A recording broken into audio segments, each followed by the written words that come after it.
के पहले हम लोग बात करते हैं क्यूब का, ठीक है।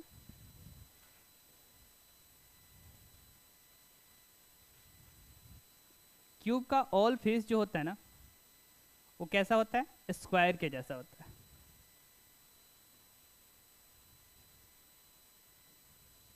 ऑल फेस जो होता है वो स्क्वायर के जैसा होता है, ठीक है। तो अब हम लोग इसका देखें तो ये सामने से अगर हम लोग एक क्यूब को लेते हैं, ठीक है, तो उसमें टोटल फेस कितना होता है? कुछ भी, अब मान लेते हैं आपका बुक जो है, ये मान लेते हैं, ऐसे ये है क्यूबॉइड, लेकिन मान लेते हैं ये क्या है? क्यूब, ठीक है। तो इसमें टोटल फेस कितना है? तो यहाँ पे देखिए 1 2 3 4 5 और फिर 6, ठीक है। तो यहाँ पे हम लोग देख रहे हैं कि टोटल फेस कितना है? 6 है। और ये कैसा, इसका फेस कैसा है? तो क्यूबॉइड, क्यूब में स्क्वायर के शेप का जैसा है, स्क्वायर के जैसा है ना शेप। तो स्क्वायर का एरिया क्या होता है? साइड स्क्वायर होता है। तो हम लोग को पता है एरिया ऑफ स्क्वायर क्या होता है?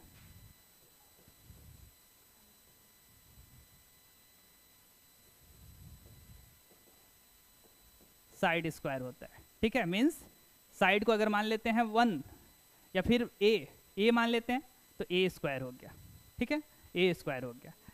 तो अब यहाँ पे टोटल 6 फेस है, तो इसका टोटल सरफेस एरिया, सबसे पहले टोटल सरफेस एरिया का बात करते हैं, टीएस से, जिसको शॉर्टकट में हम लोग लिखते हैं टीएस से।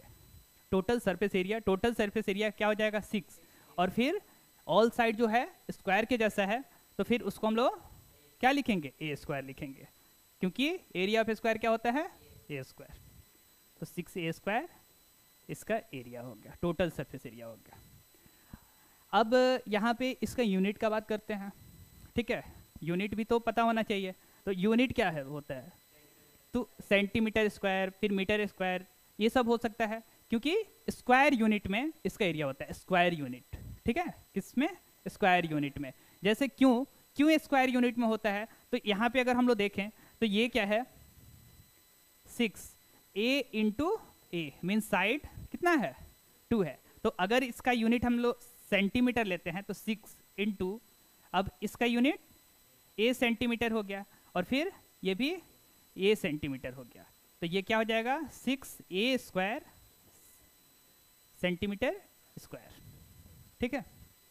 क्लियर? अब हम लोग बात करते हैं इसका कर्व सरफेस एरिया, ठीक है। तो कर्व सरफेस एरिया CSA, या इसको फिर लेटरल सरफेस एरिया भी बोल सकते हैं। अब कर्व सरफेस एरिया या फिर लेटरल सरफेस एरिया में अगर हम लोग बात करें तो इसमें क्या होता है? 4 वॉल्स का जो एरिया होता है ना, वो क्या कहलाता है? कर्व सरफेस एरिया कहलाता है। 4 वॉल्स का जो एरिया होता है वो क्या कहलाता है? कर्व सरफेस एरिया कहलाता है, ठीक है। तो कर्व सरफेस एरिया क्या हो जाएगा? 4 इंटू साइड स्क्वायर, मीन्स 4 ए स्क्वायर, और एरिया जहाँ है वो सेंटीमीटर स्क्वायर या फिर स्क्वायर यूनिट ही होगा, ठीक है। चलिए अब यहाँ पे बात करते हैं इसका क्या? वॉल्यूम। वॉल्यूम क्या हो जाएगा? अब देखिए वॉल्यूम में क्या होता है? टोटल कैपेसिटी, किसी भी कंटेनर का हम लोग टोटल कैपेसिटी पता करते हैं कि कैपेसिटी, उसमें कितना सामान अट सकता है, रह सकता है, ठीक है, वो कैपेसिटी कहलाता है। मान लीजिए ये हम लोग का क्यूब है, मान लेते हैं ये क्यूब है, तो सबसे पहले बेस पता होना चाहिए। यहाँ भी अगर देख रहे हैं, इसको मान लेते हैं ए, इसको भी ए और इसको भी ए। ठीक है, नहीं आ रहा है? अच्छा ठीक है, आएगा। अब यहाँ पे क्या हो गया कि सबसे पहले बेस का एरिया ए इंटू ए हो जाएगा, क्योंकि बेस का एरिया ए इंटू ए क्यों लिखे? क्योंकि हम लोग को पता है कि बेस क्या है? स्क्वायर है। तो स्क्वायर का एरिया क्या होता है? साइड स्क्वायर होता है, ए स्क्वायर होता है, तो इसलिए ए स्क्वायर लिख दिए। अब इसमें जब हाइट से हम लोग मल्टीप्लाई कर देंगे तो पूरा कैपेसिटी पता चल जाएगा, तो ये हाइट भी मल्टीप्लाई कर दिया, ठीक है। तो ये क्या हो गया? ए क्यूब। अब इसका वॉल्यूम जो है ना, इसका यूनिट क्या हो जाएगा? Cubic centimetre square, cubic centimetre या फिर क्यूबिक मीटर, कुछ भी हो सकता है, ठीक है। क्यूबिक सेंटीमीटर या फिर क्यूबिक मीटर हो सकता है, ठीक है। इतना क्लियर होगा। अब इसका डायगोनल,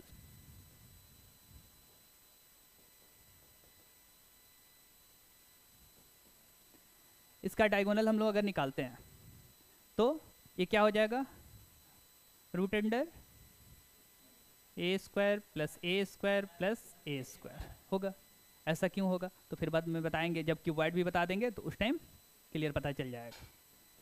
क्योंकि लेंथ का स्क्वायर प्लस ब्रेथ का स्क्वायर प्लस हाइट का स्क्वायर, तो ये क्या हो गया √3a²। तो इसको सॉल्व करेंगे तो √3a हो जाएगा, डायगोनल √3a से निकल जाएगा। ठीक है, कोई दिक्कत? चलिए अब इसका यूनिट तो बस सेंटीमीटर या फिर मीटर में ही रह जाएगा।